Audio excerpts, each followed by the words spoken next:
Dando início aqui à resolução da lista do professor Anaxágoras, para a questão 1. Desenvolva um semáforo programado com dois tempos de ciclo. O tempo do ciclo deve ser selecionado por uma chave e não deve haver descontinuidade na mudança do ciclo. Para essa questão aqui, eu usei dois geradores de padrão e um flip-flop. Aqui, esse flip-flop vai ajudar na mudança do ciclo de cada semáforo. Vou iniciar aqui o programa. Eu vou só fechar aqui esse VSM para mostrar cada um separado. Aqui nesse primeiro ciclo tá um mais rápido e o outro vai continuando. Mostrando aqui, eu vou parar um pouquinho aqui. Eu vou mostrar a diferença entre os dois, né? Eu deixei uma grande diferença para ficar mais perceptível na mudança de ciclo.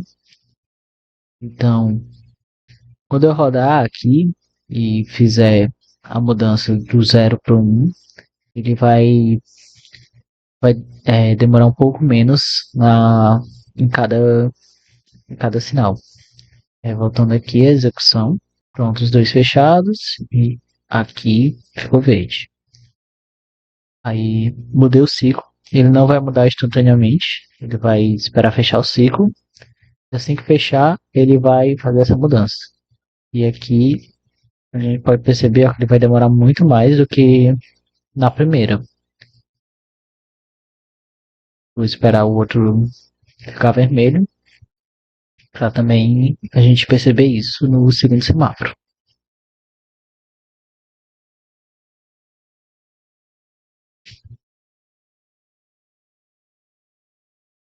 Ó, dá para perceber que ele demorou muito mais do que na primeira vez e logo ficou vermelho também, né? Agora eu vou para a questão 2. Construa um relógio digital de 6 dígitos usando um display de 7 segmentos. O relógio deve ter dois botões de ajuste. Um botão ajusta as horas e outros minutos. Aqui, aqui nessa questão, eu deixei dentro de um subcircuito só para ficar mais organizado. Mas a gente pode ver aqui, vou aproximar um pouco mais, que eu tenho um clock lá que eu deixei definido como um segundo. E o trigger dele vai ser ao fechar esse primeiro ciclo. E assim que fechar o primeiro ciclo, ele vai ativar o clock das dezenas de segundo. E assim vai seguindo até as horas. O que vai mudar nas horas é só a questão dele ter as 24 horas, né? Então ele vai ter 3 triggers e assim que der as 23 horas, ele vai zerar novamente. Aqui, essa porta lógica OR, ela vai ser usada para ser o ajuste. Então, toda vez que eu der um pulso, eu vou somar um no clock e vai ajustando de um em um, tanto em minutos quanto nas horas. Eu vou dar início aqui no relógio e a gente pode ver aqui, ó, que o relógio está indo de um em um segundo. Aí, se eu ajustar os minutos, ele vai adicionando até os 59. E aqui nas horas, ele vai adicionando um em um. Quando eu chego aqui em 9, o próximo padrão vai ser utilizado e ele vai pro 10. Então ele vai zerar aqui e vai vir um aqui, que é já o clock da dezena. Pronto. Aqui foi pro 10 e vai acontecer a mesma coisa quando eu estiver em 19. Pronto, cheguei em 19. Dei outro pulso. 20. Aí vai acontecer aqui até o 23. No próximo pulso, ele já vai ser 0. Agora eu vou mostrar aqui como está o pattern. Eu vou só pausar para ele não ficar mexendo. Aqui o pattern vai ser bem parecido em todos. Eu estou ligando cada um dos elementos do display. O que vai mudar vai ser só onde eu vou ter meu trigger. Nesse caso aqui, ó, meu trigger vai só até o 5 e aqui até o 9. Aqui nos minutos, igual, vai até 9 e aqui até 5 de novo. O que vai mudar aqui, como eu falei, vai ser nas horas, que as unidades de horas, ela vai aqui até o 9 e reinicia, né? Aqui o 9, aí aqui o 0, aí vai reiniciar. Aqui do mesmo jeito. 9, 0, né? Que é o início. E aqui vai até o 3 do 23, né? Das 23 horas. E aqui nas horas, eu vou usar o mesmo padrão, só vou terminar antes. Só vou terminar aqui no 2, né? Porque ele só vai até 23. E pronto, a gente pode ver funcionando aí o relógio. Agora vamos para a questão 3. Use um gerador de padrão de display Dot Matrix 8x8 para fazer uma animação com a primeira letra do seu nome passando. Aí são duas questões em uma, né? A primeira é só a letra parada e depois a letra passando.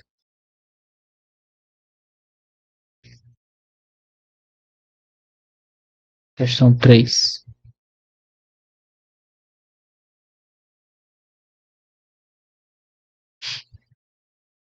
Pronto. Iniciando aqui a questão 3. Vou só fechar esses daqui. Pronto. Aqui eu usei 3 geradores de padrão.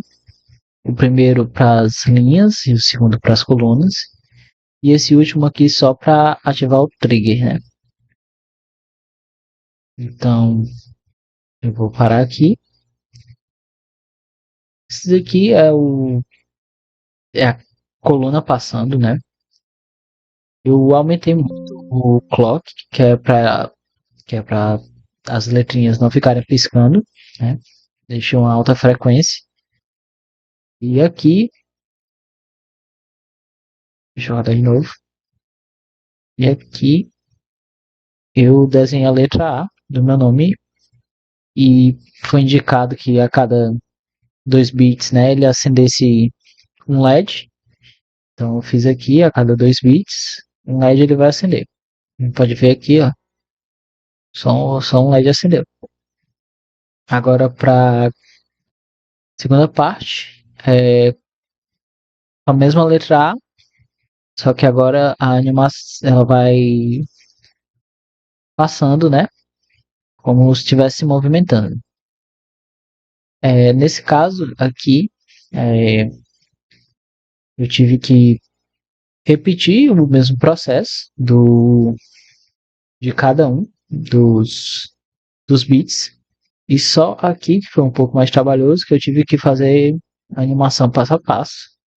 Então aqui eu deixei a perna do ar e a cada dois bits, né, eu ligava uma luz. Então fui ligando, até chegar o primeiro A, né, o A completo. Aí eu fui movendo ele para assumir pela parte esquerda. Chegando aqui, eu já não mostro nada. E aqui no trigger, né, só vai estar bem na parte final, que é no mesmo canto onde vai finalizar aqui o desenho da letra. A gente pode ver aqui, ó, que ele termina e ativa o trigger, né, assim que termina aqui o desenho. Da mesma forma, aqui na primeira questão, onde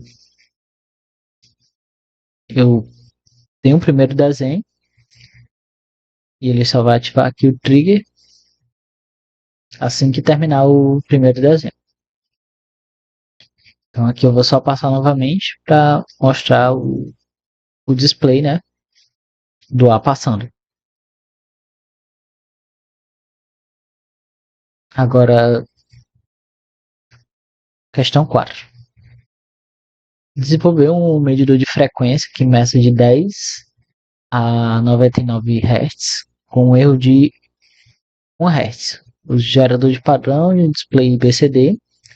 A entrada de frequência deve ser feita pelo trigger do gerador de padrão. Aqui na questão 4 já, indo aqui para o exercício, eu vou ter aqui o gerador de padrão, o interpretador, né, e o display BCD. Aqui usei o clock como 10.000, né, para fazer as contas. E aqui no trigger vai ser a minha entrada.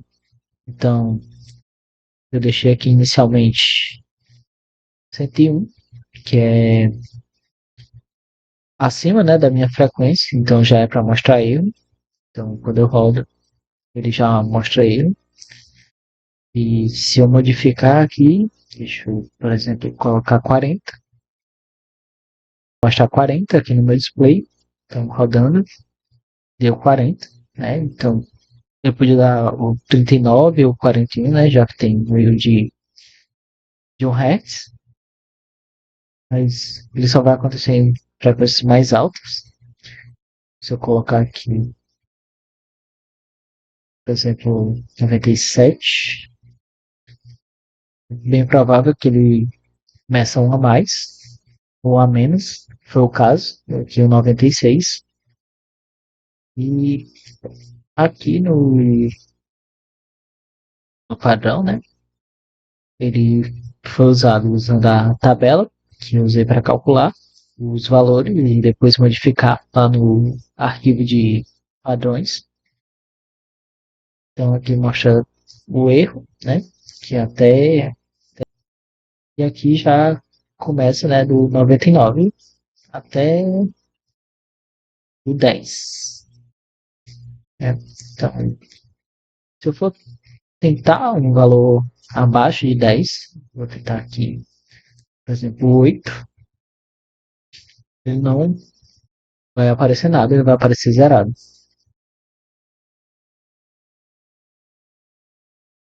Agora a questão 5. Desenvolva um transmissor serial ART, uma frequência de 1200, 8, em um que transmita seu nome continuamente em intervalos de 1 segundo para o terminal virtual do Proteus. Aqui nesse caso a gente usou a tabela ASCII para colocar cada letra do nosso nome e eu usei aqui as letras maiúsculas, né, elas se diferenciam das minúsculas.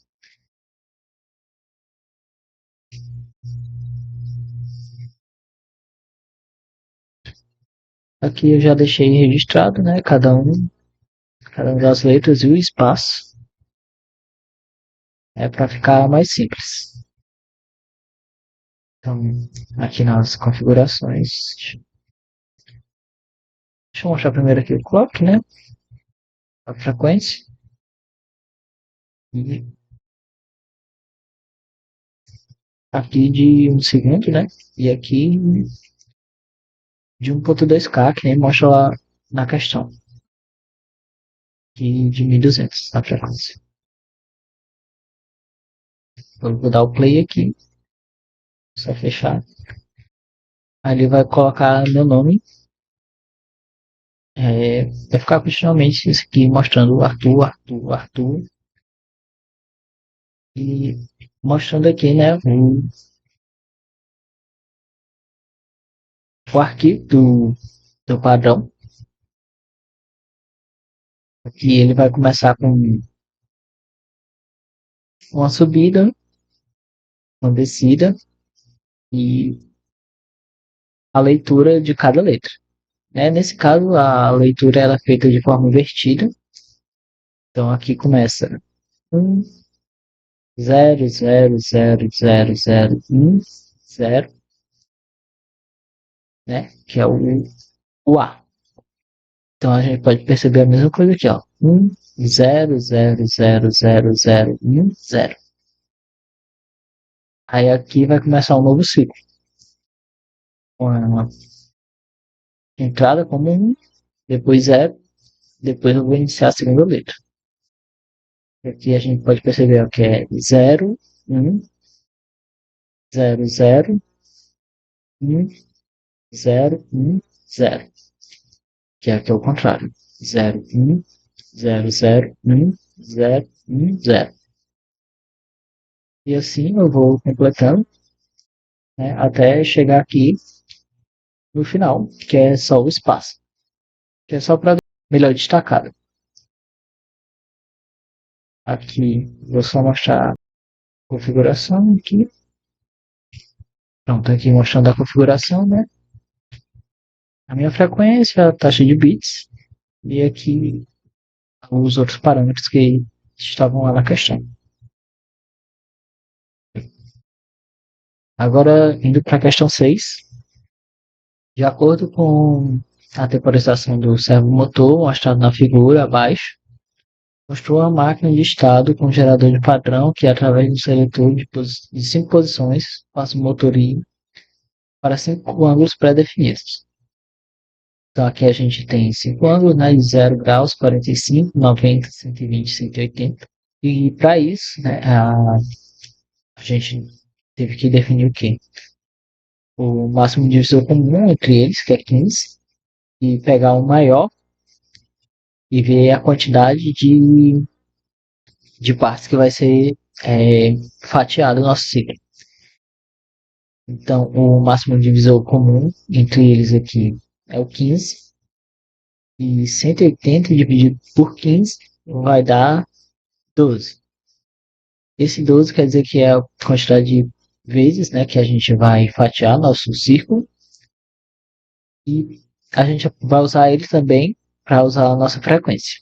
Então, a gente tem 12 aqui, e sendo o nosso pulso de 1 milissegundo, que é 10 a menos 3, né? Então, o que, que eu vou fazer para descobrir é, a minha frequência? Eu vou pegar esse 12 daqui e dividir pelo meu período, né? Que é de 10 a menos 3. Então, eu vou ter 12 dividido por 10 a menos 3, que vai dar 12K, que é justamente o clock que eu vou usar.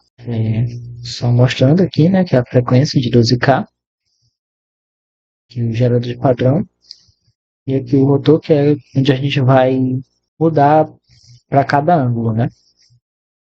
Eu vou mudar aqui para ver o funcionamento. 0, 45, 90, 120 e 180. Vou mostrar aqui o gerador de padrão. E aqui eu obtive 0, né? E cada bit desse daqui significa 15. Então, a, nessa primeira tem um 0, aí 15 mais 15 mais 15, né? São esses três a mais da linha abaixo. Eu tenho 45. Aí somando 15 mais 15 mais 15, eu tenho 45 de novo. Aqui eu vou ter 90. Como o próximo é 120, é só mais 30. Então eu tenho 2 a mais. E o 180, né? Que é 60 a mais. Então eu vou ter 4 bits a mais. E eu finalizo aqui. Então, só rodando de novo. Tem aqui 180, aí 120, 90, 45, 0. E é isso. Aqui finalizo as questões.